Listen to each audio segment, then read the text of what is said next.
Hola, bonjour, and hello, everybody. You are listening to Worldwide Tea. It is the number one stop for everything related to the international drag race seasons and coverage of them, done by people who are journalists and fans of the series, including myself. I am Evan Sadi from Pop Matters.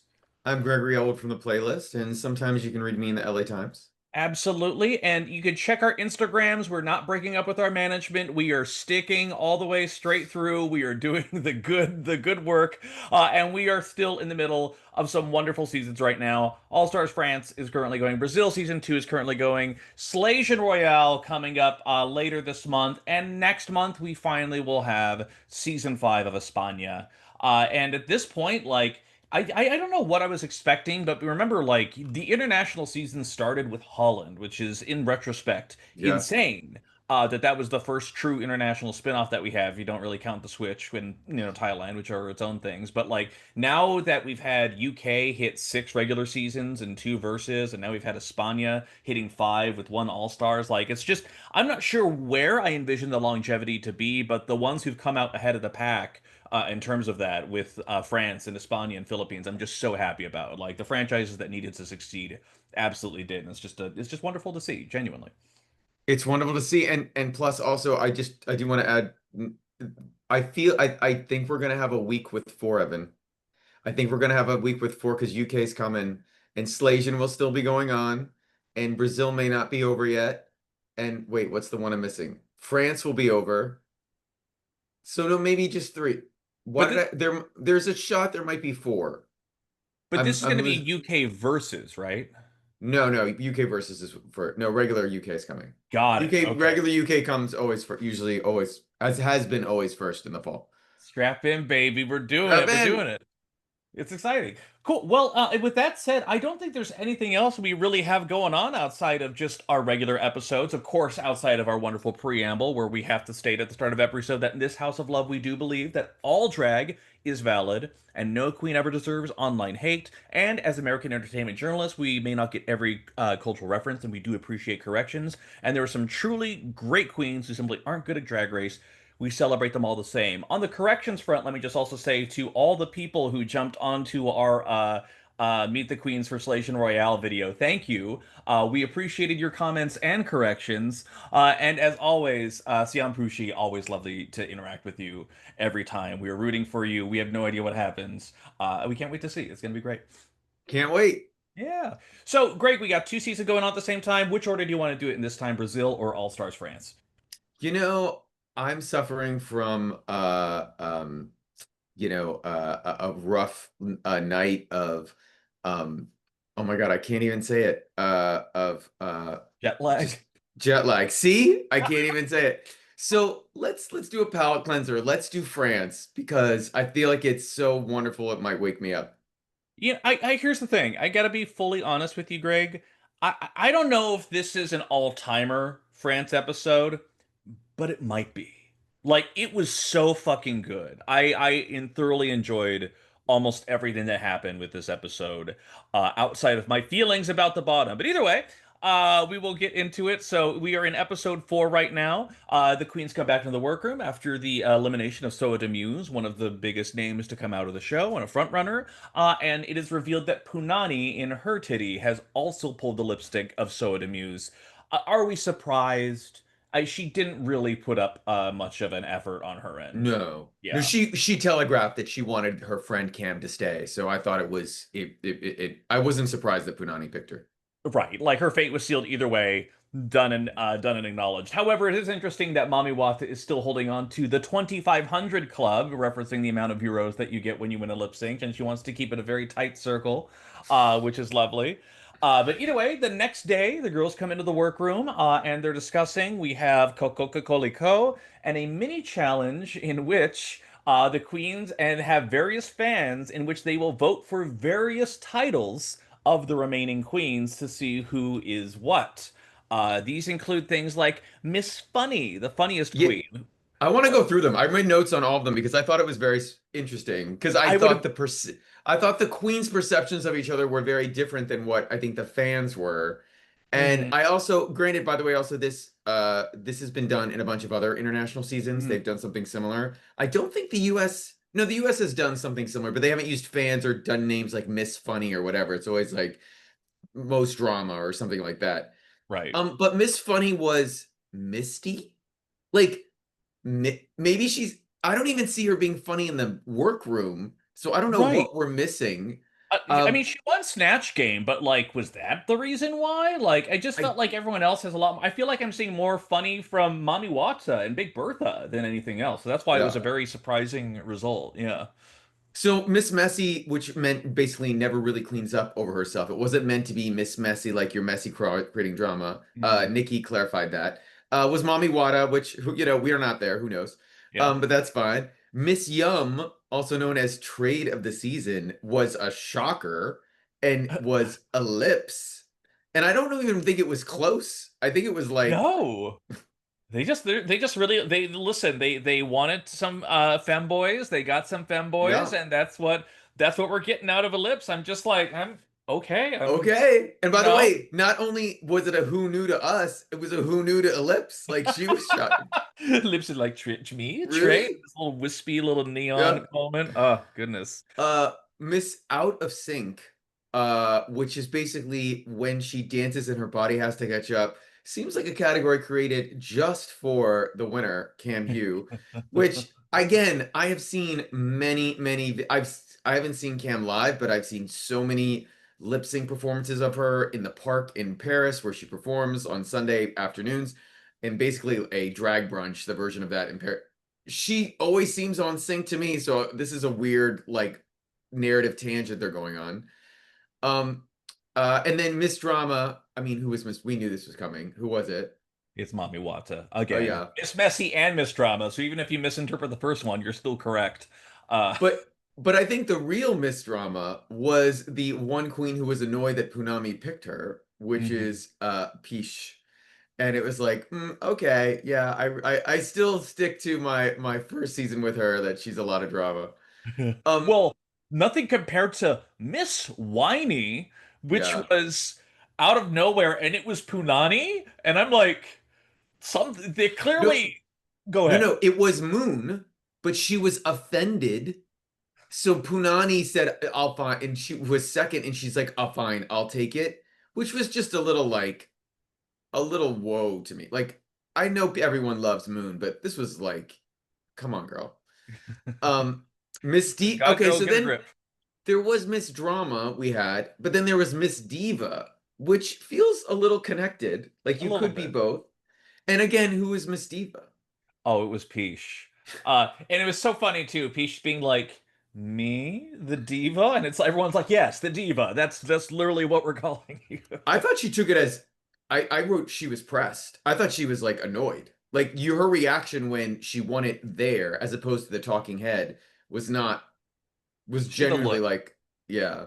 Yeah. Also, Moon insinuates, I think with her hands, that Peach has a big ego Mm-hmm.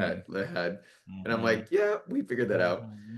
Um, and then this one was the next one was a bit of a foretelling a little bit and sort of I don't understand it, but it was Miss Y, which means Miss surprise Folklore. she's meant for the queens, like surprise she's here.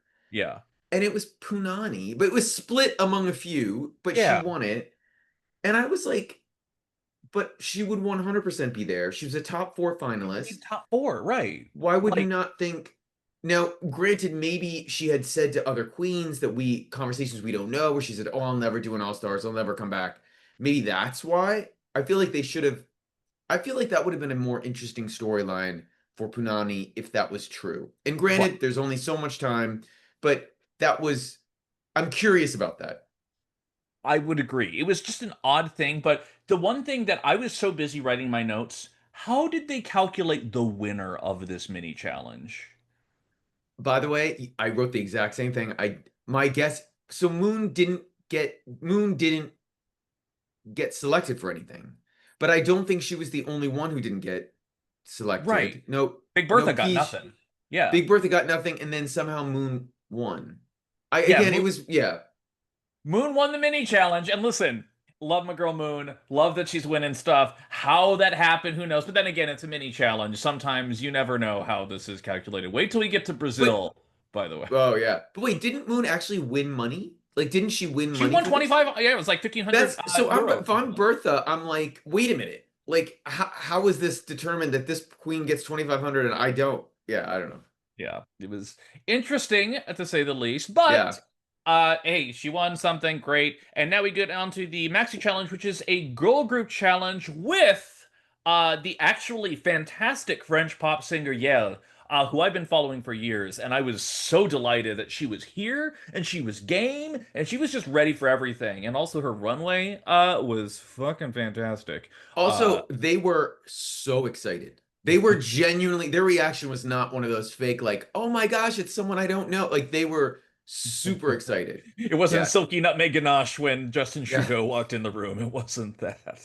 Uh, no, and like for me, I was like, oh, I hope they do a Course de Garçon for the lip sync, and that's what fucking happened. Either way, Yeah. so it's a girl group, and Moon, because she's the winner, and because Miss Pourquoi is Punani, they get to pick two different teams for their girl group challenge, which is lovely. So Moon ultimately ends up going with Misty, Mommy, and Big Bertha, and I think that's a really solid team. And Punani has Piche and Ellipse and Cam on their team. There's some debate about the names, and ultimately Team Punani goes with the Supernovas. Go ahead.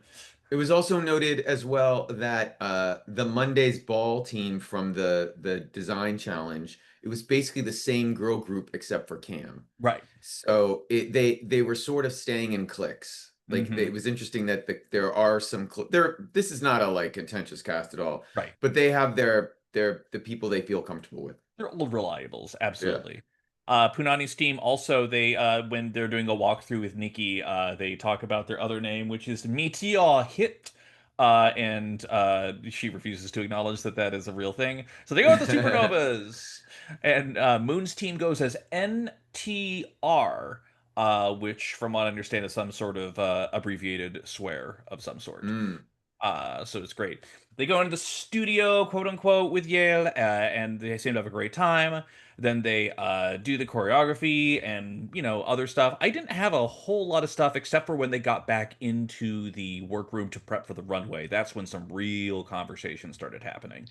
I know. And oh, by the way, interesting for context. As we'll know when we see the I think wait, had they did the runway first and then they did the performance.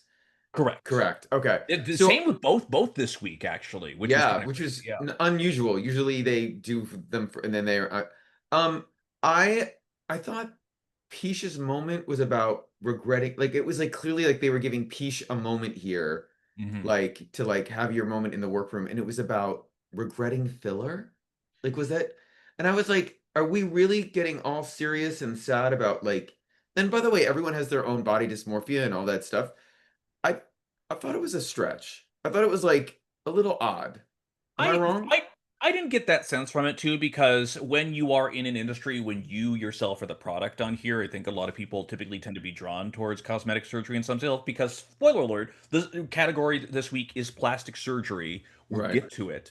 But that's how the conversation comes up, and Peach talks about having not great surgery and migration of filler and having to deal with like multiple issues with that. Ellipse talks about having to deal with multiple aspects of body dysmorphia, and then very interestingly, Misty Phoenix talks about like, oh yeah, I want to change my face. I want to do like a bunch of other stuff. And all the queens are kind of like, girl, why? You are very distinct. People know you for your face as it is right now. You don't have to do any of this. But there's a very interesting kind of back and forth conversation that happens with that. So Yeah. yes, maybe not as harrowing as some of the other things that were discussed this week, but I think especially being a drag queen, and especially being an all-star season where a lot of them are, celebrities in their own right. I thought it was still an interesting discussion to have at least, but that was just my takeaway from it. I, you know what, you asked if like this was an all-timer. I think the only reason that would like not make this an all-timer to me is I felt like they dwelled on this. Like there was, if it from an edit perspective, it was like a little too much on this. I would have cut it down. But that's just me. I'm over, you're tweaking with perfection. So like it that tends to happen. But then Evan, we get as for a season that has already had stunning runways. We get it. Amazing freaking runway this week. I So literally good. For anyone who's listening to this episode, I literally texted Greg when this runway happened because of just like, all I said was just this fucking France runway because because I fucking knew. I knew the second that Ellipse came out, I was like, game over, we're done. It's fantastic. But yes, Yes. plastic surgery. Let's get into it, shall we? Up first was Moon, who's Yeah. doing sort of drag queen glamour. I'm trying to remember. I don't remember. I remember the look. I don't know what her aspect of plastic surgery was about again. Oh, it was But drag king all the way straight through. She was doing like this macho, like flex chest kind of thing with this kind of sparkle garment. She was effectively doing the drag king iteration of the role that she did in the musical in her season. oh, right, right, right. But instead of a lot more drabs and grays, there's a lot more sparkle sparkle. So she's wearing a giant, ridiculous mustache. She's got this muscle chest going on. It's pure drag king cosplay, and it's actually pretty good. Maybe not as like groundbreaking as some of the other ones that were on there, but it was solidly delivered. She looked Oh, right. fantastic. Yeah, Right, she was I'm looking at it again. I totally forgot. It was drag queen glamour. It was drag king glamour. I think I wrote yeah. the wrong thing down. Yeah, it was so good. It was one of the best things she's done. Absolutely. Absolutely incredible. Then our fucking why is she still here girl comes out, Punani, and she's basically this giant outfit of pure red. It's like the veins of your body if you took the skin off, except it's all fucking bedazzled, it's all sparkly, it's all just like this really gorgeous fucking look. That's just it was fantastic. And I'm like, this is why you bring fucking Punani onto the season. Like I Yeah, thought it was spectacular. no, it was great. She did Dominic Couture, Oh yeah. the US designer, basically. And she did it herself. She made it herself. By the way, I'm teasing, but it is very Dominic Couture. It's very his aesthetic. Um, I liked it. It was her version of Bane's, and it was probably for the judges, as we'll learn, a little outside the prompt, but I didn't think it was. Same. But again, they were fishing for bottoms this week, and that was part of it. Um, Up next was Peach. And by the way, Peach is getting on any other season, all the fans would be like, how is she getting this in her 8 boxes that are allowed to like come to set? How is she breaking all these rules that in theory they have? But she comes out in a container of liquid of, and it's edamame. I'm trying to remember what it actually is. Right. I wonder if I could I pull think it up. it's the substance that like keeps um like a dead body like a lot like I but the effect was incredible, like Right. so good. The judges are gagged. uh Um, it was again great, but also she's brought out a bike. She's brought out that she's the queen of the props. I'm starting to be like, girl, give us something without like this shit. But this was still incredibly cool. Like, I mean, again, I'm hard on her because I do feel like she is breaking the rules every time she can. So, but anyway, you tell me, what did you think? she surely is the Lolita Banana of France. Wait, She hold. This Wait, is we have the Lita Banana on France. Now, what else is she? I don't know. I'm kidding. I mean, it was stunning, but it was the kind of thing where it's like, bear in mind, I am like Peach stand number one right here. I will always fight here. However, the critique that she got on the runway from Yale, which was like, I want to hire you as like a music video director. I want to hire you as like a concept thing. That feels closer to what Peach's ultimate artistic end game Right. is than anything else. So I felt like to that end, it's just like at this point, I kind of had that aha moment of like, she doesn't really need this competition. She doesn't need this crown. I'm glad she's competing. I'm glad she's putting her fucking weird and her artsy whatever out there on there. But it really feels like that is probably a closer, maybe a better direction for her at the end of everything, too. Like, yes, she can rap and she can dance and she can do all the things that make us love her. But like this high concept shit that she is, because almost everything she does is high concept. It's like maybe it's a pivot is in due. So I just thought that like when I heard that critique, I'm like, I don't think she needs to win the season. I think that she has clearly established who she is, and I think enough creatives will reach out to her that she's going to be booked for a while. I'm not worried about that, but that was just an interesting kind of tangent I had during this whole thing. Yeah. And and Evan, there is a big asterisk with almost everything this week was pure creative. I think that's the line you used. We're Because we're gonna get to her choice at the of what to wear at the end of the episode, which you too can order on Amazon.com. Up She's an next, Amazon queen, baby. or Zara or Forever 21. Up next was Bertha, and as I think you've been a little, I might be misspeaking. You've been a little more critical of Bertha than I have. Yeah, I think for the most part, outside of last week's god awful runway, her runways have been very good. This shows that she was 100% knew what she was doing. Her 100%. face is being attacked by Scissors and scalpel. scissors and Yeah. like all sorts of things that would be used in a surgery, and it's all around her face, and they're actually moving. It's not just like a prop that's like stuck there that she's pretending. They're actually spinning and moving, and the like it was almost like, oh no, girl, like be careful, like I don't move your face the wrong way. I and almost said be careful. Then I saw how each one of them was bedazzled, and I was like, okay, but and the judges were so taken by it, like they yeah, like I and this helped. I will say this helped her very, very well. I will say the bottom, it was so good on top, the from the chest up, that the bottom of the dress was sort of a mess, I but would agree. they that got a massive pass Yeah. because of what it was. The impact that was still felt was Yeah.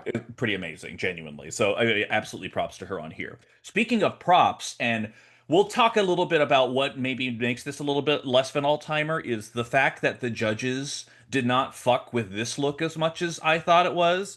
Can Stunned. Hugh comes out in a muscle suit, and by that I mean giant, big, fucking masculine presenting muscles and abs and biceps, except it's a lapel. There's like a suit jacket that's flesh colored. There's the little arm, little wrist spats that Yeah. are like flesh colored, and this big black spiky hair thing on her. It is immaculate. It is fucking gorgeous. And for some fucking reason, they're like, it doesn't have the impact of some of these other things on here. I'm like, bitch, what the fuck are you talking about? If you're talking about plastic surgery as a runway, if I was, I mean, again, if I looked at it by itself, would I get there? Maybe. Maybe not as explicitly as some of the other ones, but like, it fucking reads. I was really upset that they did not fuck with this one. I gotta be honest.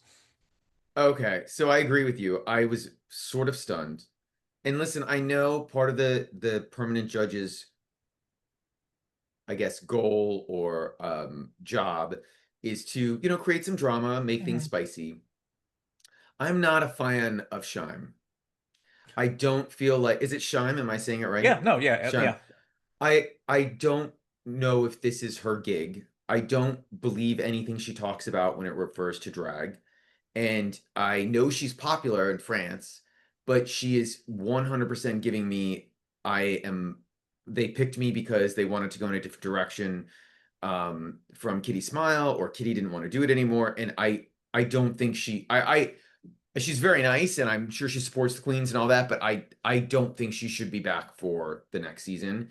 And this week was my like 100% confirmation of that, with a number of her critiques, Yep. which we'll get to even more when she talks about Punami's performance. Um, so up next though was and by the way, I I give her props. She made it happen because they filmed this in March. Hmm. So in theory, someone from the UK could have beaten her to it, and they may have. We don't know because we haven't seen UK shot in January. So in theory, well, in real life, they could have beaten it. But I was waiting for the second we hit a US or any season that someone did the substance, and Ellipse did it, and she nailed it so good. Nailed She it. comes out Fucking nailed first with her image of her face on her top. So if you've seen the movie, she's basically doing um the Monstro Eliza Sue yes. final form. And then but the good thing about it is she didn't 100% copy. It was her version of it. It was inspired. She Hmm. wasn't trying to 100%, copy that. And when she turned around, she nailed the her own face on the back of her head. It Hmm. was it was one of those things where, and I'm sure we will 100% see it on the upcoming back-to-back Dragula seasons they just shot, where the Boulet brothers would like raise a glass of champagne and like say bravo. Like so good. Yeah, yeah, just absolutely incredible. If anyone did, I'm glad it's her. And again, like I feel like the we're seeing such an evolved form of ellipse. Like we knew Cam Yeah, could do runways. Cam is elevated, but I feel like we are seeing with ellipse an even more weirder and more fun and just like I just love the amount of exploration. I'm looking forward to an ellipse runway, which I always enjoyed her in season one, but this is different. This is next yeah, level, fantastic. Uh, Also, again, to add on to the stunningness, and listen, if we spent this whole episode talking about this fucking runway, I'd be happy. Fucking yeah. Mami Wata. Goddamn. Holy shit. Mami Wata comes out here, and basically she is bald headed. She has the lobed African traditional jewelry holding down her ears and whatnot. But then she has this giant coat that matches her skin tone, and it's made entirely like out of like essentially a prop mold version of breasts, just like this Right. giant like mountain of like breast behind her. But there's gold on the ends of where it's like cut off. Like it's this kind of beautifully grotesque in a way, but it just has such deep impact. Like it is emotional. It is, and like she's already been bringing some pretty quality looks this season. I don't think she's ever brought anything with this much like political intent and emotional narrative and any like it is just an absolute stunner from her, and like it just tops so many of what everything else going on. Go ahead. And to clarify, just on the dress itself, Yes. the breasts are actually made of fabric. It's not Yes. plastic. They're woven, which makes it even up close, even more beautiful. I'm sort of bummed. She just posted a photo 2 hours ago from the day we're recording this on Sunday of her own version of the outfit. It's not the best like Doesn't highlight what solo. needs to be highlight. What's been going Yeah. on this whole season though? Because like multiple queens we've seen have posted Instagram photo shoots of their looks, and they're all dark and like lit Well, with no. slants of light. It's just yeah. Your girl Magnetica has. The rest of them have been doing pretty good. This is the one. Magnetica is like, I've made this amazing outfit. Light it like we're in a dark room and no one can see. Or someone has to turn on night vision glasses. Magnetica, girl, what are you doing? Every week, it's like I can't even look at it. Like, what is I see eyes and a little sparkle, and that's the outfit. Do you remember Anyway, the Void from Thunderbolts? Is kind of like yes. She that. loved that movie so much. Props. I liked it too. It's so good. Yeah. But I then, Ethan, or Evan, duh, Who's my Ethan? God, who's Ethan? Ethan Uh Munt now Ethan on Munt. Project Runway. Yeah. Uh Evan, we get to the bizarrely the one miss of the week that if it was on any other season would have been fine. It would have been totally fine. And that's Misty. And it was I literally wrote, it's fine. It was just not as creative as the other contestants. 1,000,000,000%, 1,000,000,000%. Like it was good. There's like it's like kind of this like flesh tone bloody fabric on here. There's like angles, there's little sharp objects sticking out. Like there's some nice elements on here, but when you look at what everyone else decided to do to this runway, it is a creative splat. It is just Yeah. not on the same level. It would have been safe in any other season, but this is France All Stars, and you see what the fuck these bitches are doing. But they do that, then they pivot into the goddamn fucking girl group performance, Yeah. which is its own thing. So NTR goes first, and that is the group that has Moon, Misty, Mommy, and Big Bertha. The note I had for this performance was good but sloppy. Like it was, I think, a solid group, but I like Mommy was a star for me in that moment. Moon in a couple shots you could see you're clearly not keeping up with some of the choreo. Hmm. Like it's kind of a mixed bag overall for me. I'm not sure if you had any other additional thoughts on it. I sort of thought Bertha was okay. I thought Mm-hmm. Bertha was low. I didn't think Bertha was great. Yeah. I thought Mommy saved their group, and I Mm-hmm. thought Misty was fine. Like I Yeah. didn't, but I was also paying. I need to actually, to be honest, I meant to go watch it one more. I've watched the second one again, but I needed to watch that one more time just to take in. Because I was so entranced by the song. Yelle it. I don't know if the Queen's lyrics are great, but Yelle's chorus, which she sings herself, is really good. Fucking love it. So they're Love making some Yelle. good stuff here. Leland, Yeah. take note. Exactly. Um, but then the second group, Punami, Peach, Ellipse, and Cam. What did you think, Evan? I think it's very interesting when it's so clearly Peach's project. Because like Mm, the group was good, but Peach made damn well sure she is the lead in the choreo, and like she's hitting it like 20% harder than anyone else. Like when they're on the ground doing the kind of Hmm. thing. She's like hitting it like super hard. And when she has her star moment, it's her star fucking moment. But like it's weird because it really feels like, and you know, I hate to say it, but like since they let her do the choreography, since they let her take over so much of that, she was like, I'm Beyonceing myself, and the rest of y'all are Michelle's. And that's kind of how it felt to me. It felt like it was a girl group with a very clear front woman, or at least that's the vibe Yeah. I got. Um, I, I watched it again, and I I do understand a little bit more of their critiques of Punani. Mm-hmm. I don't when we get to the in her she did have that headdress thing that affected her neck. That wasn't really the problem. There were, but they did also hide moments where she could have like done really well. So there's Mm-hmm. a moment where they're all four of them are on the back of the stage and they're all doing like sort of like this hand gesture kick number, and they purposely go to Piche to just show that, and they drop away from the long shot. And I was like, oh wait, that means the other ones look good there. And I Mm. was like, you're doing a little thing in the edit here to make your point that why you wanted Punani in the bottom. And I did think when Punani they got on the ground and the four of them with their like knees together, she was a little off there, but I didn't think she was more off than, Moon was, or like last lackluster than Bertha. But the one thing that really got me was I did not at all think Cam was bad. Like Right. Cam was perfect. She was on time. Someone needs to, it's like the Zapruder film. Like, show me where Cam was bad in this because I don't get it.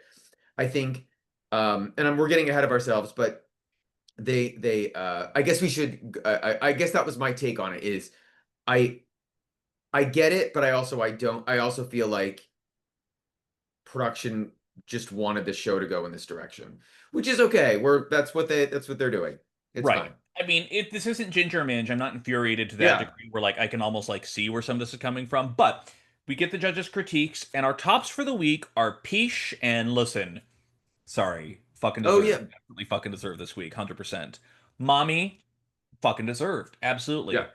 And Moon, which again, I rep my girl Moon 100%. I did not think that this was a top performance this week, No, I didn't personally. either. Yeah. And that was like odd, but it's her second like kind of middle high in a row. So like, okay, whatever, great. But The only thing I can think of is like in person, maybe her facial expressions really popped more than we saw when she lip synced. Like maybe something like that. Because they are so much closer than the camera is a different experience than in person. You always have to remember that.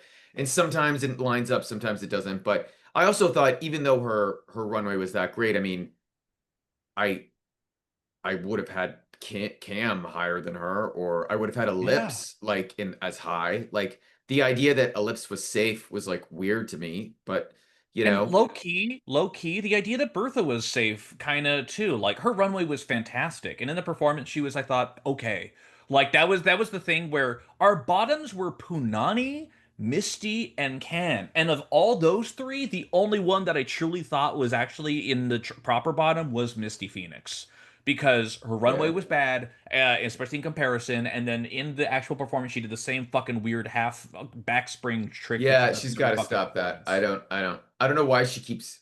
Yeah, that's sort of Yeah, weird. yeah, we've seen the trick. You can stop doing it now. I think we're good.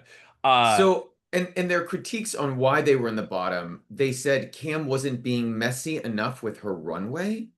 And I was like, what? What are you Like, talking what are about? you talking What about? are you talking Again, about? I think this was Shime's critique. Hmm. I don't think it was Delphine's. I would have written if it was Nikki. Yeah. Um, and then they they didn't get one of them said when talking about Punani, they didn't get the full picture that was the English translation of her runway, meaning they didn't understand it in context. And I was like, this is pretty obvious. And all you have to do, to be honest, is look at Punani is not Miss Drama. Like she didn't get a lot of votes for it. Or like maybe she got some Miss Diva, but she doesn't create drama. Right. Her reaction was very Soa this week. Like she saw what was going on and she was like, whoa. Like she was like, okay. And I don't think Punani has a huge ego. Punani went through her original season, when she got to the finale, realizing I don't have a fuck shot to win. I'm just going to do the best I can. And she was fine with it. She was all cool with it after having a great run on that season. And this was weird. This was another like, okay, like I don't, I can see where you guys want the finale you're getting. I don't understand why it has to be them, why it has to be all of them. Well, the thing is that it's not even the fact that it has to be them. It's more the fact that when it comes down to the bottom two, it's Punani and Cam. How the fuck did Misty avoid the bottom? Like, yes, Because they she was want her in the top. top four. They I love her. Production, they love Misty. And I don't get it. I keep trying to think of like who in the US or UK like is Misty? Like who is the equivalent in what production and fan Ginger she does Minj. have fan, but like no, it's not Ginger Minch, but it's like is it Georges? She's a little Georges in a way, like Yeah. does the same thing in her box, but they all sort of love her and but I don't it's a also I mean without the carrot charisma she's a little Vanjie like does the same thing but they love it and Mhm. they think it's great drag and I'm like I don't think it's great drag.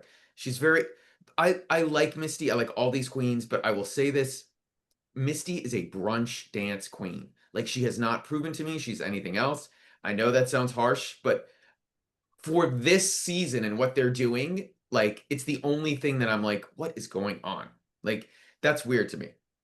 However, she has won a challenge and was also in the top Hmm. two already, so she is clearly judges are clearly like what she's putting out there. But then this leads to the confessional, or the discussion. Obviously, our top two for the week are Peach and Mami Wata. I mean, very, very Yeah. clearly, obviously. And then again, during the confessionals, during the pleading, it's just it wasn't a full white flag moment as with Soa Demuse for me. I do feel like No. Punani put in a little bit more effort in terms of that, but I also felt like she was just a little bit more even keel with her relationships when she was discussing. I thought Punani thought she was going to be saved. I Yeah, think she yeah, thought Cam was in the bottom last week. This is her second chance. I'm going to be saved. And I don't want us to get ahead of ourselves, but I think that's why we had that reaction at the end because she was not expecting what happened to happen. yeah. But we should talk about what was a great lip sync, A at great least, fucking lip sync. at least mostly. I mean, from both of them. But Mommy Wada just killed this lip sync Murdered, to murdered Cause de it. Garçon. And first of all, she had the right outfit. But let's take a minute, Evan. Let's talk about what the fuck is Peach wearing? What in An the eternal question, if I'm being honest. what in the Nicole Page Brooks Nicole Page. cross-dresser drag is Nicole Peach Peach wearing? Brooks. Nicole Uh, Peach Brooks is she wearing? She's wearing a black tight top sweat, almost like a sweater. It's not really a sweater, but it could be that thick. And a black short leather skirts, black tights, and black boots. Like she is ready to go to the club. she Like is ready to what? go to the club. Not perform at the club, No. just go. Yes. It's not even a meet and greet outfit. It It's is not. like it's just like I'm gonna dress up like a girl today. I'm gonna have fun. Like, She okay, she put all her great. money on the panels for her goddamn case that she was Yeah, encased in earlier.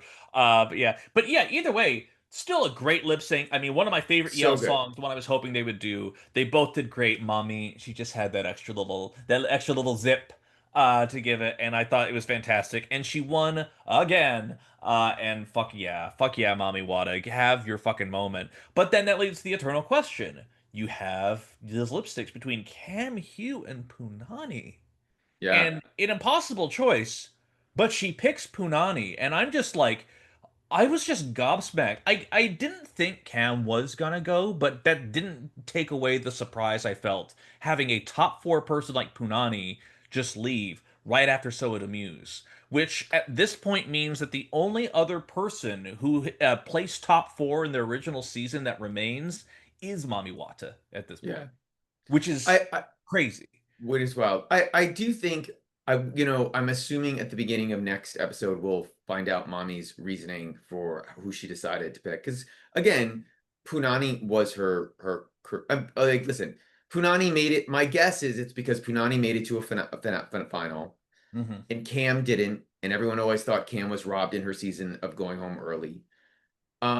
I also think she might have thought that Cam did better or a little bit better in the challenge. I'm curious what Peach picked. I'm guessing Peach also saved Cam because they're from aren't they from the same yeah, they're from no, Peach is No, season two. yeah, Yeah. season two versus Um, season one. Yeah. so I'm guessing it was that a little bit, but Punani, who has always been very like reserved in her emotions throughout her entire run in Drag Race France, has a very emotional moment. And again, I do not think she saw this coming. I think she was shocked. I think she thought she was safe at worst this week. And I I I I do I'm questioning what is going on with some of the I do not blame Nikki. I don't blame Daphne. It was just weird judging. I thought Yelle was a great judge, but she also had really positive things to say. I'm I don't know. It was interesting to me. One other quick thing I want to say about this episode before we go is that I thought it was amazing that not the fact that they got to use a caustic garçon, but I know for a fact I've read and heard that Yelle hates performing that now because it's been around for so long. Right. I saw her in LA. She was at oh my God, the downtown. It was like less than a year ago, and it was a great show. They were awesome, but you could tell like she was so over like singing the song. So to see her really excited and like lip syncing along with them was really sort of great. Like that she loves the show that much that she could get back into this song that she has to sing for her livelihood every fucking month somewhere. So I thought that was very cool. On just a Yeah. tangent. I just love it when like there's when you have Jess judges on who just are so genuinely excited to be there. Yeah. That just made me I so do happy. hope, by the way, I hope they bring her back because I'd love her to do another song. Like, if not the 100%. next season or the season after, it would be, she's clearly down for it. I know they want to mix things up, but it would be awesome. I mean, she does have a very distinct style, like the music she does. It would be great to have her back in another season. The Leland of France. We're minting it right Please. here. Yeah. Yeah.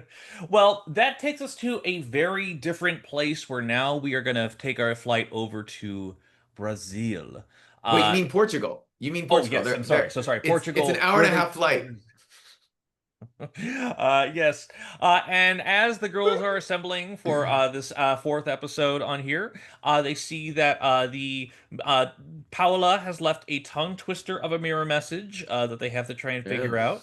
out. And no one seems particularly depressed. I'm not particularly depressed about it either. But they go ahead, and the next day happens, and it is a mini challenge in which they need to create a grinder profile. And listen, Gregory Elwood of the playlist. When fucking Melody Queen comes out here and takes her runway from the first episode and re-wears it for the mini challenge, it's like, fuck, girl, come the fuck on. What are we doing? Jesus I Christ. and by the way, and then she was pressed, she lost. Well, we'll get to what she was upset about. Um, I listen, I'm really happy Grinder sponsored this and is part of it because it's one of the reasons the show got to happen because they don't have a and for those in the US who are watching, it is not being shown on Brazil terrestrial television or cable or streaming. It is 100% a WoW production because they lost the Paramount deal and they have not found another. I cannot understand why, because drag is so huge in Brazil, but they have not found a partner yet. This season might be a proof of concept that the third, because after the first season was, Hmm. the third season might go somewhere. Um, I hated this challenge so much. Like it was painful to watch. Um, do you have any other thoughts? Because I have one thought about it, and that was like, All I will say is that Ruby Knox and Adora, when they were doing that male presenting shit, holy shit, they're both really fucking hot. I thought that was and fantastic. That was my I note. and my note was, how did they not win? And how on earth did Melina Blay win? How did Melina And how Blay? did Melina Blay get 5,000 reels, which by the way is about 900 US dollars? Yeah, And Melody, who won three minis before, I don't think got any money, like yeah. for any of them, is literally shocked. Like the look on her face is like, wait, what? I won three and I got nothing. And Melina won this bullshit and got five, like 900. Like, yeah, it was wild. I thought actually Desiree won or Ruby. Like I thought it was a mess. Yeah.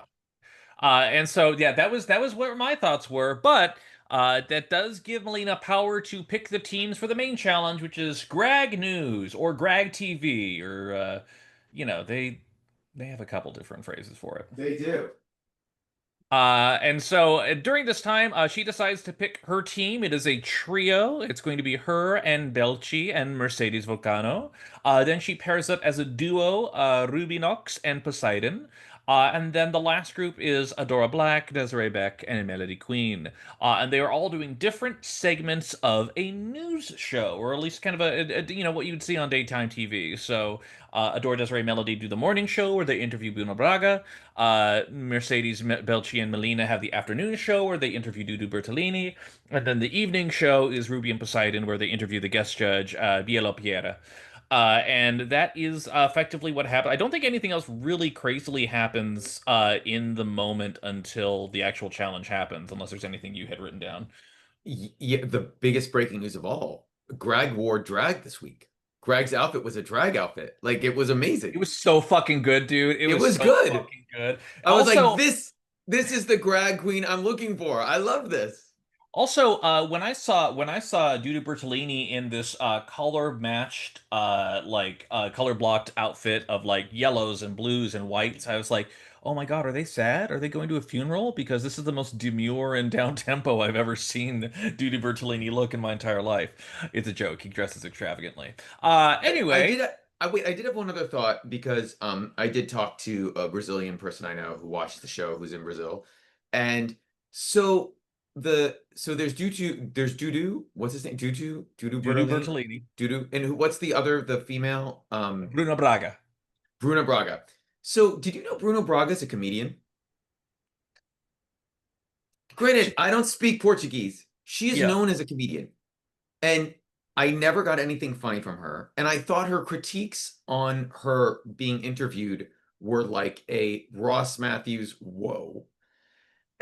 And to be honest, I found out that the fans are not fans of hers. They're Hmm. not fans that she's for the most part, maybe some are, but she's the one that they're sort of critical about, like as a permanent judge on the show. They love Dudu and they love drag or Greg, yeah, Greg, but they don't love her. And I don't know if her job is to play the villain as one of the judges, but I feel like sometimes she's doing a pretty good job of it. I mean, that's definitely was true this week. The challenge was interesting too because let's dive into it real quick if we do Yeah, into it, the different segments. She was the first one with Adora, Desiree, and Melody, and it was a proper, true, genuine train wreck. Because yeah. Adora keeps looking at her cards, and Melody just seems uncomfortable, and Desiree is doing the best she can to be warm and welcoming, and I think does the best job out of anyone. And they highlight that she asked a couple awkward questions here and there, but it really Yeah. feels like she's the most presentational, camera ready out of the three. But it's rough. It's really rough. And the weird thing about it is they were setting Desiree up Mhm. because Desiree has a YouTube channel where she does interviews and she Mhm. does this. She's done a ton of this. So this would be like you and I going on US Drag Race. No, seriously, like Yeah. going on US Drag Race, them doing a interview challenge and them saying, I didn't think your questions were good. I didn't think you were comfortable, even though you've done hours and hours of this, but you were just placed with people who whatever. So Yeah. I felt, granted they picked their groups, Mhm. but I thought that like even Desiree, like during the critiques, her she was like reacting a little like not offended, but like, wait, I don't understand. Like, and she did justify and like defend herself, not in an overly dramatic way. And they still were like, no, we're gonna put you in the fucking bottom. Like it was very that to me. Do you agree or no? I mean, yeah, I think it was the fix was in to a degree too, but also to be fair, like I don't think Desiree was the problem so much as it was just the group did the most poor out of the three, and I think that's kind of what they were hinting on. Compare that to the middle group, the afternoon group with Dudu Bertolini, Mercedes Belchi, and Melina, where they interview Dudu, and they seem to have a very, very good time. It's Yeah. weird because I also feel like my husband was just like, I think they got the easy route with Dudu. And I'm like, I Yeah. don't know about that because I do think that if there was an opening like there was in the morning show thing, I feel like Dudu would have like read them to filth. I felt like Dudu would have been like jokefully like called them out, but didn't really have an opportunity to because they were really on top of it. What was striking, and I think what really helped the edit, was Belchi doing the random two camera thing like El Bomba, like just talking at these Yeah. various moments on here. They had a graphic for it and everything. Like I'm like, oh, so we have production now. So like it was just because Belchi is always like the fashiony kind of diva, and it just was such a little surprise out of nowhere moment. Like the vibes were good, but Belchi, I knew pretty early on, like, oh, she's winning this week. Like, there's no way if they're gonna do a custom graphic package for her. I don't know anyone else who's gonna pull through. But what were your thoughts? I did think it was super fun. I do also think too, I mean, we're assuming based on how they showed them that they shot them in this order. I'm assuming that the first group morning show went first, this group went second, this group went third. And granted, I don't know if they're all on the sound stages together, but I do think, or seeing each other, but I do think there's something to be when you go first, it can be very nerve-wracking. Hmm. And maybe the second group had a chance to watch the other ones and it sort of calmed them down to be like, oh, we can do this. If they're going to be that awkward, we'll be fine. And it felt a little bit like they were just more comfortable with what they were doing, which is what you need to be when you're sort of in that position. But I thought you're right. Judo helped so much. Like he helped get them across the finish line. 100%. And then you compare that with the very final group, which was Ruby and Poseidon doing the night show. And it's weird because like when they started out, I thought, "Holy fuck, their comfort level with each other was insane. They had bits. They were like sitting down together. They were tilting their head at the same time and saying the same thing. Like they had this thing ready to go, and then they just started like repeating some of the questions that they had already asked and things like that. Like it got a little bit awkward there, but like it felt like such like a comedy duo. It was like Punani and Rose. It was like, like it felt like Yeah. something was really magic here, and it didn't hit the spark that it needed to. I was still very charmed by what they did overall, though, even if some of the answers were a little iffy. I thought it was charmed. It felt a little too choreographed. A Hmm. little too much. Just a tiny bit. But I thought it was fun. I knew they were safe when they were over. Like I knew they weren't going to be in trouble Yeah. for the most part. But then we get over to the runway category, which Let's is talk about this. Brazilian legends, and it was a fascinating week, I will Wait, say. we should clarify for listeners. So legends meaning myths, folklore Yes. and myths, not Yeah. legends like legendary stars or Because people or they whatever. literally did that last week with the Night of a Yes. Thousand Divas. So at Yeah. first I was just like, are they repeating themselves? Oh, okay, no. This makes a lot more sense. Yeah. So let's get into it. Starting out with Adora Black. She came out as Sassy, which is kind of a genie mythos figure. And man, from someone who really fucks with Adora's runways a lot, I hated this fucking look. It did not hit. It didn't hit. It was weird for her. Okay, so this is the one thing about this week's runway is that this runway is so specific Yes. to Brazilian culture and Brazilian myths, and the style of it is so specific to what that means in that context. I feel like my critiques are very minimal because I feel like it's hard to critique these without really knowing The the cultural background. cultural context. Yeah. And I my reaction to this one was I thought it was fun. I thought she looked good. It clearly met the brief. They liked it, and that tells me for what the story was, it worked. The contrast is Desiree comes out and I can't remember what the actual please if you want to inform our listeners. Capidora. Yeah. Which and I actually thought I not knowing I thought it was great. I liked her makeup. I thought the dress was good, but then the judges didn't love it. And I don't even know if that's fair judgment or not. But again, not knowing the true context, not having grown up with these myths, it's a little hard to sort of react to them.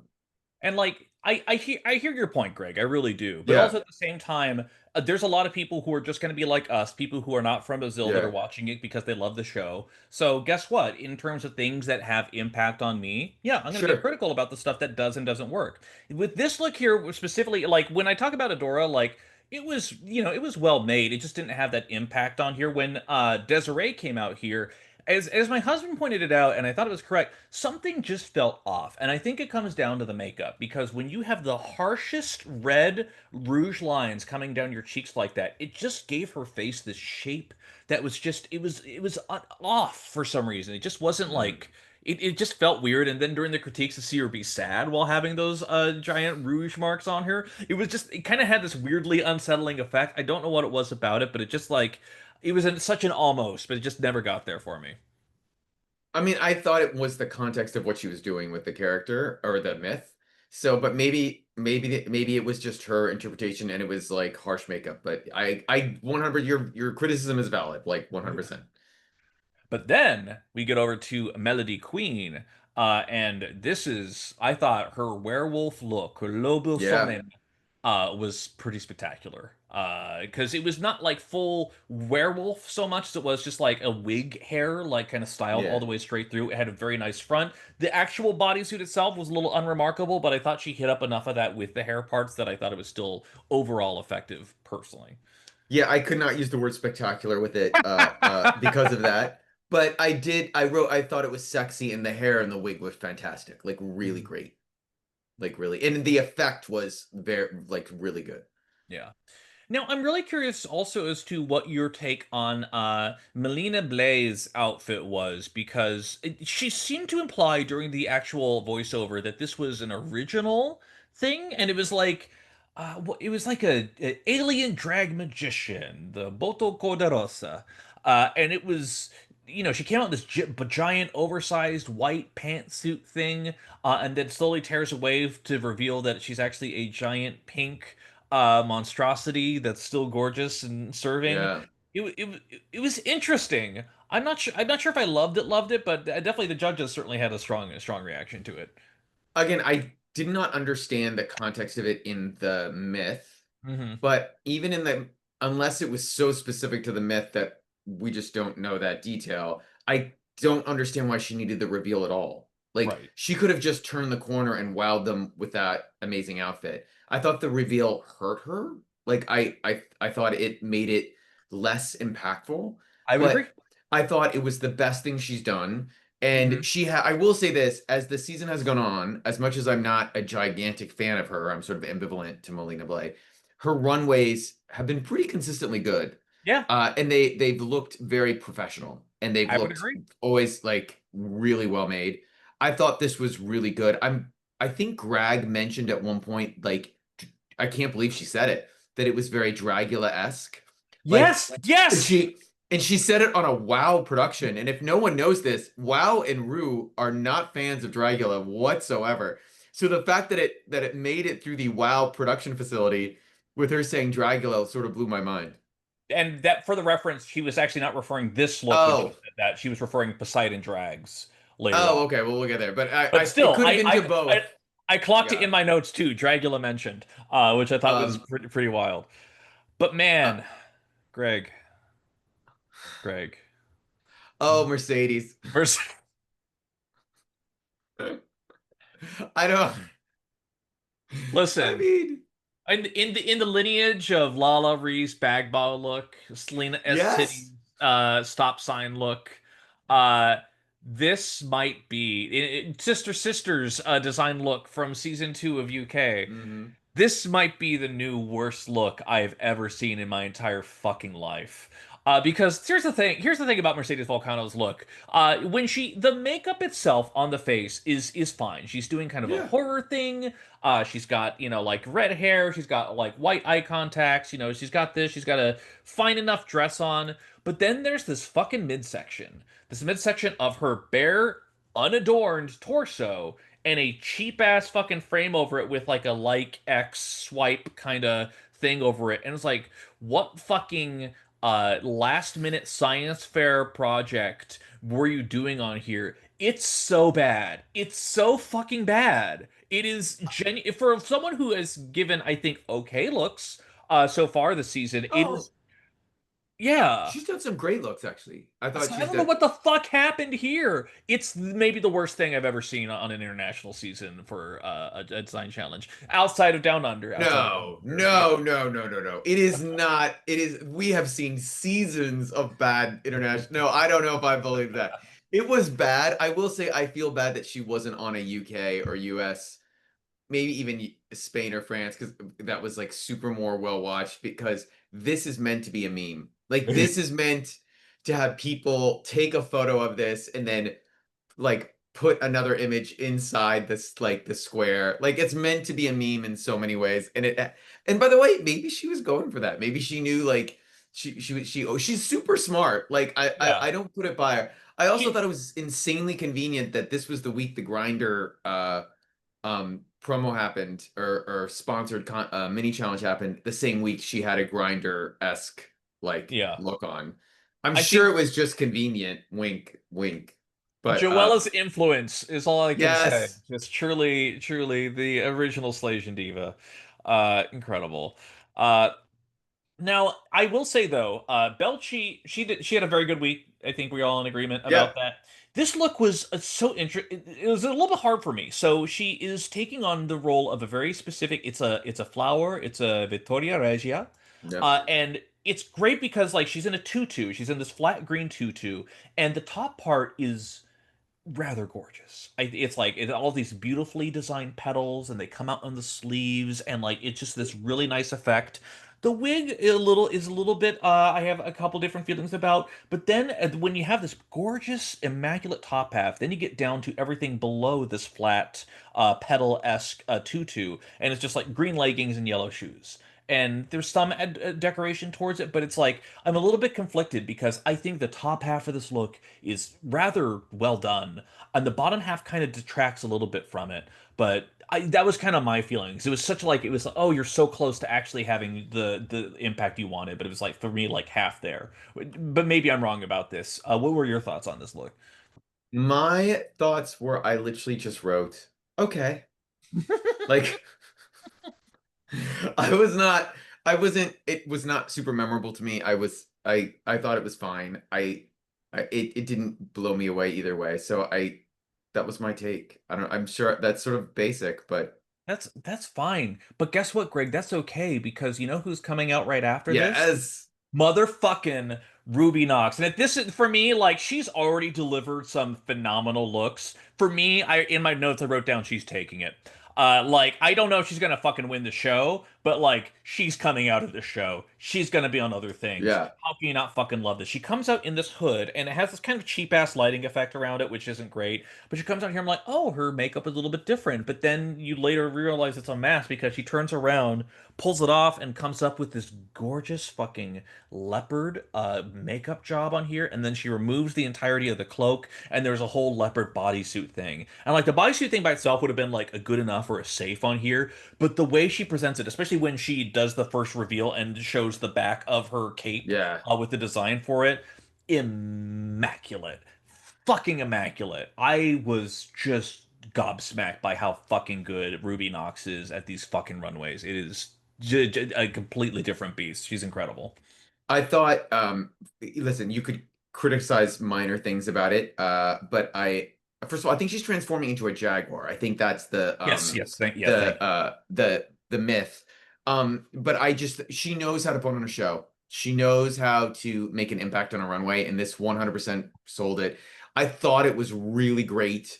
And I think she was sort of shocked that I think she thought she was going to win this week, and she didn't.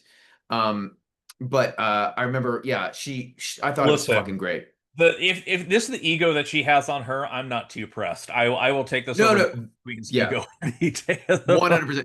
Also, I didn't take it in that respect. I think she just got screwed over because as they judged them in groups. Hmm. So she couldn't have won because her group was safe. Yeah, And but yeah, I thought this was great. And then but last but not least, our girl, always bringing something different to the runway. Kyron Thrax comes out dressed in a bin bag. No, I'm sorry, I'm getting that wrong. No, Poseidon goes full horror on this one here, and this is where Dragula comes up. And if you're gonna Yes. reference Dragula, this is where you do it on here. This fucking goddamn Leatherface S mask.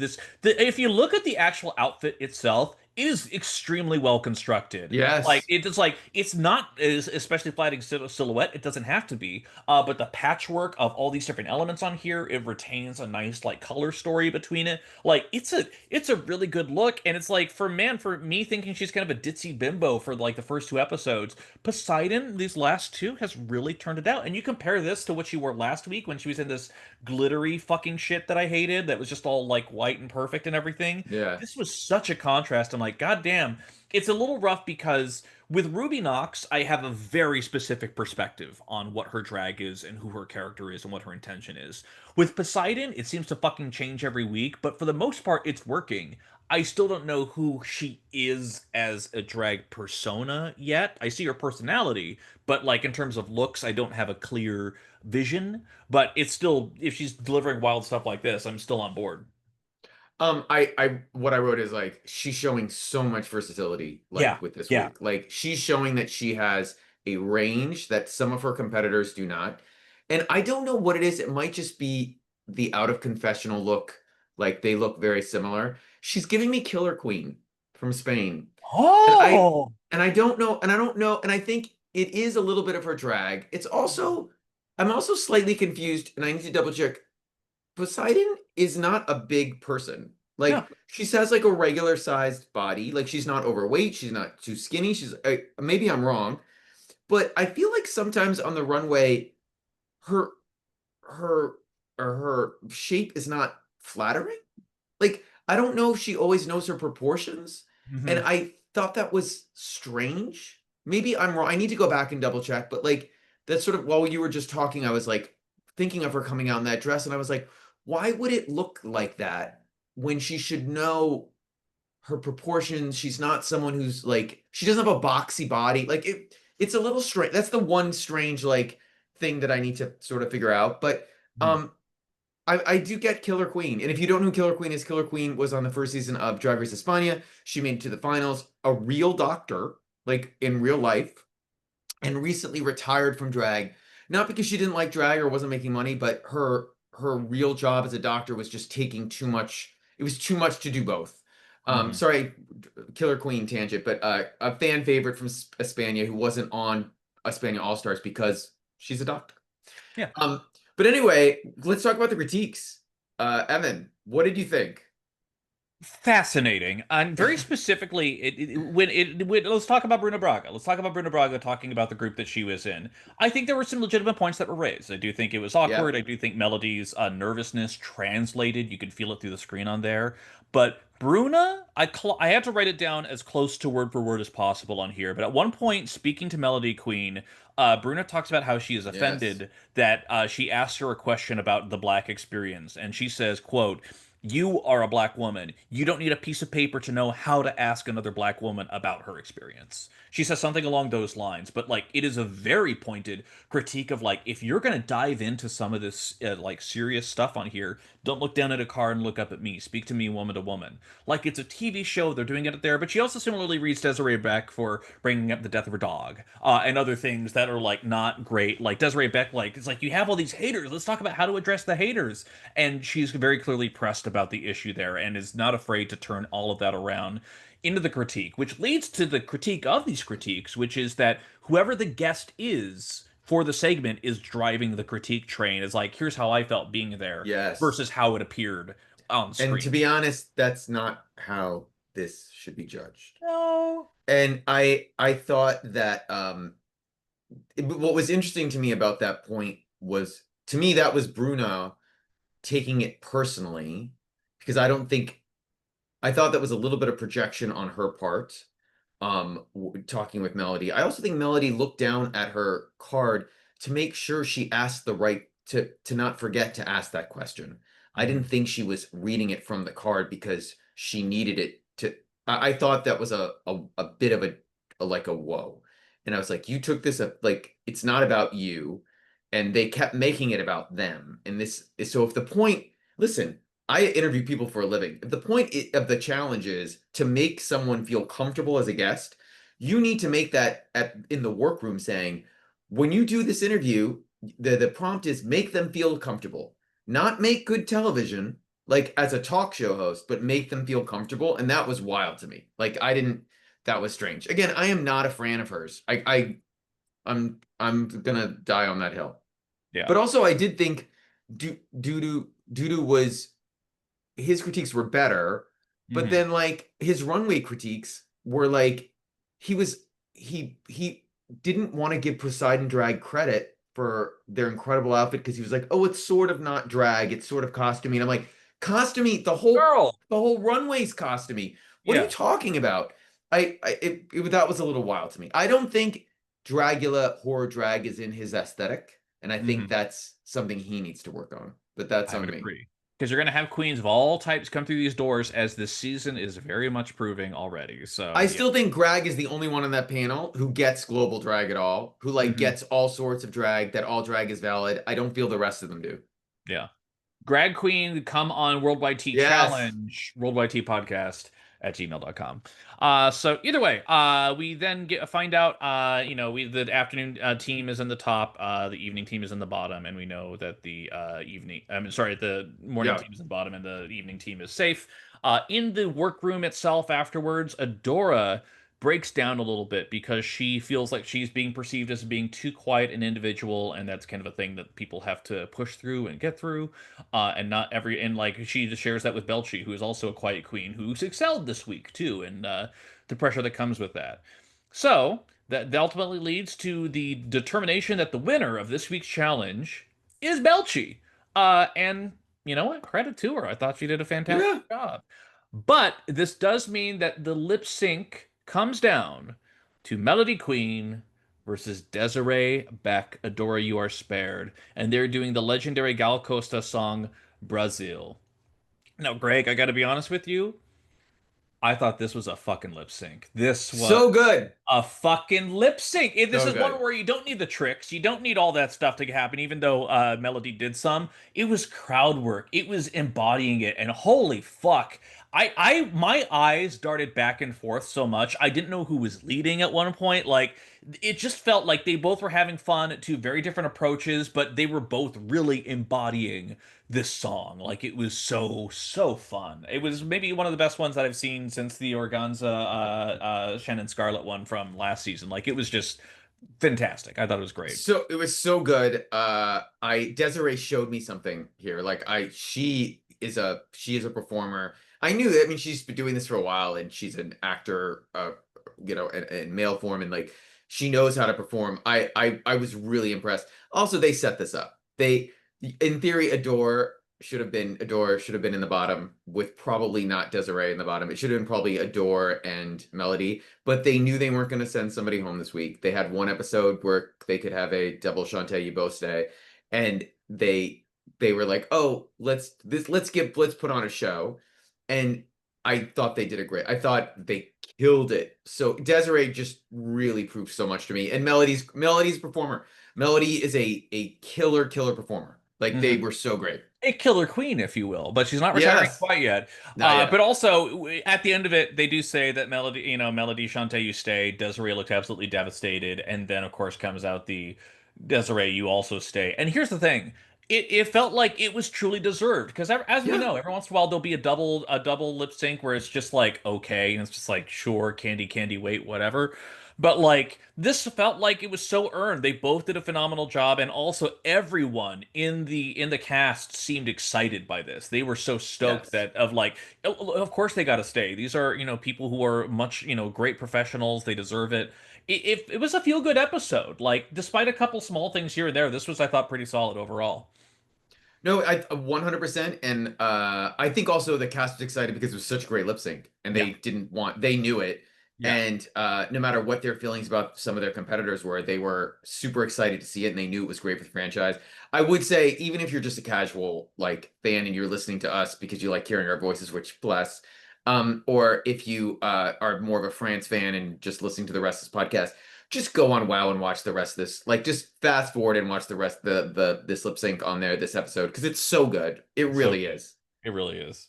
By the way, That how rare is it that we have a week of two great lip syncs? I Is that know. awesome? That's I'm so so good. I'm so happy. It's like it's weird how there's a lot of parallels because they're episodes 1, 2, 3, 4 they're lining up, but Yeah. like there's some weird parallels like week to week, like similar challenges, and like there's some fun little crossovers that happen, which I think is really cool. With that said, Greg, I have to ask you a question. Both seasons right now, I think we both know our preferences of queens that we love, but the narrative seems to be changing every day. Who do you think is going to win All Stars France, and who do you think is going to win Brazil at this point? Well, as I will continue to say, because France is doing a live finale and anything can happen in a live finale, someone can break their leg. You never know what's going to happen.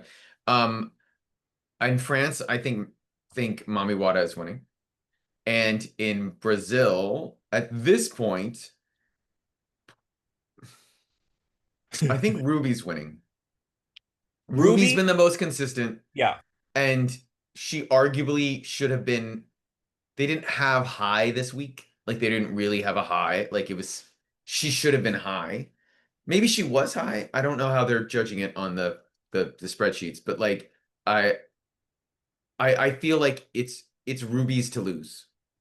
yeah. I mean, Melody Queen is so clearly a main player, and I feel like week after week, Melina Blay, I think, is gonna start still showing up. So, I personally, if you ask me, I think that's our top three. I'd love to see Adora in there as well, but overall, again, I think a lot of the success of a season comes down to casting, and I think they have a really good cast. And low key, now that Paula Hoffman's gone, I feel like they're in a much more solid space in terms of presentation. That's just me. Why do I feel like Melina Blay is giving me Eureka from season 10? A little bit, like Like a little more bit more digestible, sir. more, yeah, but like I feel like that track record like could get to the end, but really isn't gonna win. But thinks they Yeah, can win. yeah. But maybe she'll show up in a UK versus or a Yeah? or another, who knows? But at this point, with Yeah, that yeah.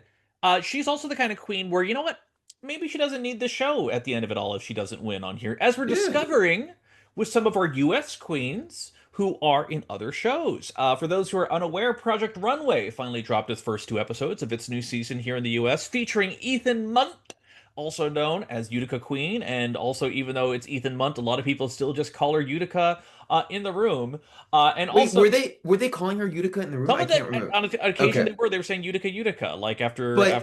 But what's his name? Oh my God, who's the host, the co-host? Heidi Klum, Heidi and Christian Siriano. Christian. Christian's Yeah. calling him Ethan though, right? Christian Right. isn't right. Okay. Did Law call him Ethan on the runway or No, it was was just the people other in the room? contestants were Okay. calling her Utica in the workroom. Yeah. But she's on there, and there is bitchy gay drama aplenty, not Oh, just from Ethan. Let me tell you, we have these insufferable design twins that are there. And listen, one of them's really good, the other one's there. And it's interesting to see how we also, I think, correct me if I'm wrong, I think we have our double pork chop queen for fucking yes, we runway for the do. first time ever, which is wild. I have to say the first two episodes are super fun. They're short. They're 50 Quickly minutes. edited. My goodness, it's really Boom, boom, yeah. boom, and edited so fast, almost a little too fast. I would And agree. I'm glad you said but that. Yeah. the last incarnation of Bravo, so if the people don't know the history really quickly of Project Runway, it was initially on Bravo for about 6 or 7 seasons, and then at the time it was very controversial. The Weinstein Company owned the show, and they sold it to Lifetime. And it was actually on Lifetime for longer than it had ever been on Bravo, but was always thought of as a Bravo show, even though it was on like for 10 years on Lifetime. Right. Lifetime, the Weinstein Company fell apart. The rights to the show became free again, and Bravo took it back. And they got rid of Heidi and Tim Gunn, and they brought in Christian, and they brought in what's her name? Oh my God. The oh my God, I'm forgetting. The only thing about the entire return of the show was the Kushners. Yeah. Was it was in 2017, the election had just happened, and one of the judges was married Carly to Kloss. Carly Kloss was married to the Kushner's family, and he got a sort of scathing critique on the runway, and he basically said like having dinner with the Kushners, or am I getting that line right, or is it like Yep. Yep. it? And it was a shot across the bow that was felt Heard across around the the world. internet, Hmm. across the runway that was felt, but that literally was as good as that version got. It was Hmm. a bomb. Bravo couldn't figure out how to deal with it, and it only lasted 3 seasons. And by the way, it got worse every season. Like it just faded away. Couple years, they took a couple years off. Disney has now they've resold it Hmm. and to Disney, and Disney's put money into it. And because Making the Cut, which was the spinoff show that Tim and Heidi. Heidi had done, which actually had a great first season, but they were sort of fucked over by COVID because the second season couldn't be what the first one was because of COVID Hmm. restrictions. Um, they come back and Heidi's back, with Christian, so it's like old and new. And they have RuPaul's Drag Race semi-permanent rotating judge, Luxury Law on. And if you never watched Legendary, this is Legendary Law Roach. He Hmm. has no F's to give. He is reading these queens without Mama Ru there to like like not calm him down, but like make sure Yeah. he's like sort of nicer. He is going for it. And if you want an entertaining 45 minutes of television, this is it right now. Like also like literally like, hey, I know you're in the top three this week. I just want you to know I'm the judge who hated your fucking outfit, and I want you to know that. And I think it's important that I tell you that. Like it's just it's Wild. really It's wild. so I have to say so fun. Yeah. And we're spoiler, stop listening now if you don't want if you haven't watched and you want to know. Five, four, three, two, one. The winner of the first challenge was RuPaul's Drag Race's own Utica. Utica Queen. And 1000% deserved. 100%. Stunning look. This beautiful black caped. And by the way, in a team challenge, like Yeah. had to pull this off. And by the way, there was no question. Like no one came close. At all. There were other good looks, but no one else came close. And then in the second week, her team, because they were competing in houses, which was probably I don't know, a little too 2 weeks in a row to have houses was like a 3 choice. weeks coming up. Yeah. Oh yeah. Um, they basically her house was in the bottom, and they all say like you basically would have won if you weren't in the bottom house for her Mhm. second look. So she is killing it. What did you think really quickly, Ethan, of Evan, of these? Evan of God, Ethan of why do I Evan. keep calling you Ethan? I've only known Because you that's for his over a name, year. Ethan Munn. No, I'm I kidding. know.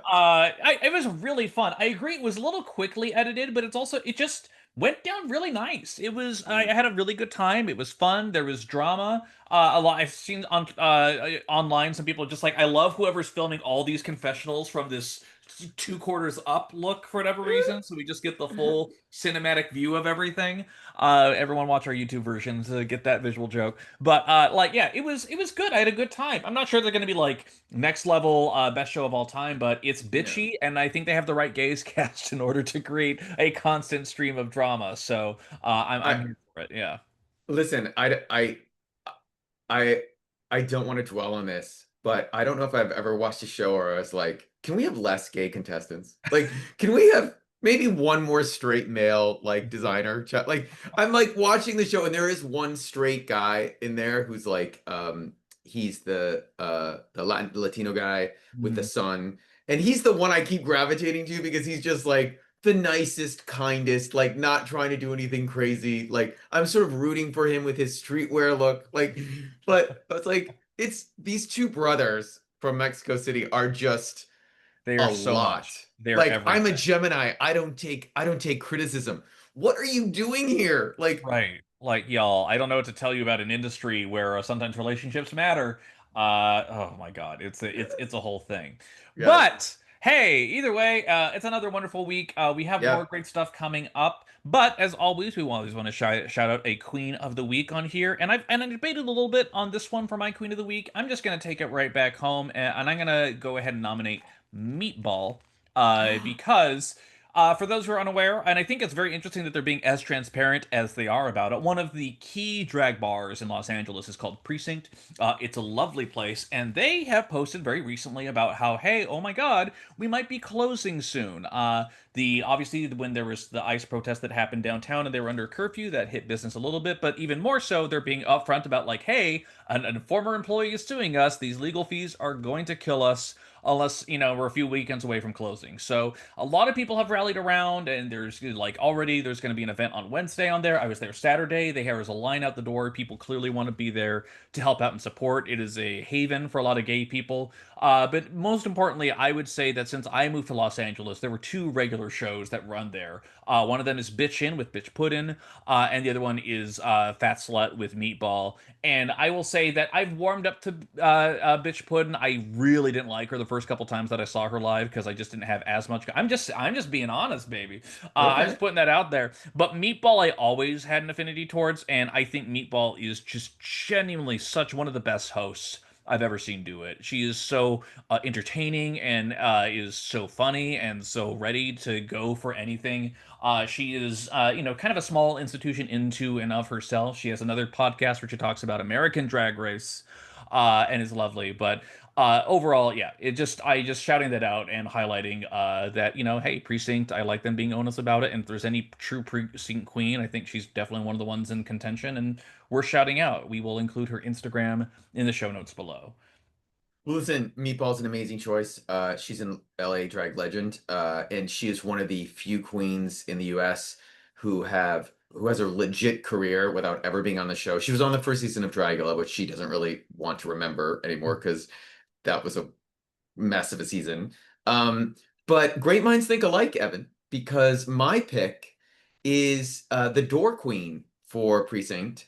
Her name is Isadora Spreads. You can Yeah. follow her on Instagram. Isadora will sometimes perform, but she's almost always there at the door, like getting people in full drag, almost always in a look, if it's a theme night that goes with the night. Mhm. She's kind and tough. Like she's not gonna put up with shit at the door. But she has also, I've seen her now grow in her drag over the last 4 years so much. And I'm rooting for her. You should follow her. She's got almost 5,000 followers. Listen, like if we can get her to 5,000, she's at four, she needs another 95. I'm sure that would be great. But she's a great queen, and again, anything anyone can do to support Precinct would be awesome. There is a GoFundMe there that, they didn't ask for a GoFundMe, but when they posted this, everyone in the comments was like, "What are you doing?" Put up a GoFundMe, and I think it's already at $40,000. It Wow. might be way more than that right now. Yeah. And it is I don't want to dwell on it, but if you want to go and read their post and read why they're being sued, it's really sad. Um, uh, and it just tells you how fucked up this world is right now. Um, but I have hope. I think they'll be okay. And I'm glad that they brought it up now as opposed to waiting to the last minute or just making a decision to not look for help, which is what just happened in San Francisco with Oasis, which is a bar actually that's been around less than Precinct, but had become a staple in the San Francisco scene. Is they're It's owned by a drag queen. There were tons of gay nights there, performance nights, and lots of Rue girls would come through. She was a bar actually that Lady Camden performed at a ton, and Mm. Rock'em Sura, and that they're gonna just turn it into a different sort of queer space. Um, but they've lost a performance venue in San Francisco, and I don't want us to lose another performance venue in Los Angeles. I know something else will come up and replace it, but this should not happen here. I will also say I don't understand why their insurance is not covering this. Like what is going on? Like they should have insurance that would cover these legal fees. What's going on? But that's their business, not ours. Yeah. Either way, I we will put the links for all of that as always in our comments below. But stay tuned. There is more fantastic drag coming. Greg, as always, thank you so much for being here and making this happen. Thank you, man. So fun. I love when we have two good lip sync weeks. So good. It's a rarity, and hopefully it will continue, but we will find out. Either way, thank you so much for listening, everybody. Don't forget to leave us a rating on any wherever you're listening to this, a like or a rating or a star or whatever they have over there, a freebie. Either way, we will see you very, very soon. Thank you so much. Take care. Goodbye.